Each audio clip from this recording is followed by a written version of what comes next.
ಇಲ್ಲಿನ ಮದ್ದೂರಮ್ಮ ಜಾತ್ರೆಯಲ್ಲಿ ಅವಘಡ ಸಂಭವಿಸಿದೆ.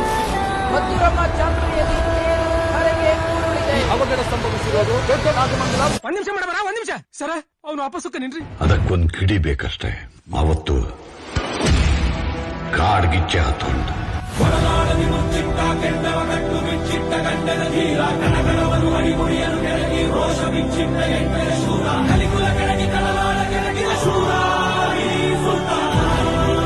ಗುಡುಗು ಸಿಡಿಲುಗಳ ದಿಬ್ಬನ ಕಾಲ್ ಕೆರೆದು ನಿಂತಿದೆ ತನ್ನದೇ ಬರಹಕ್ಕೆ.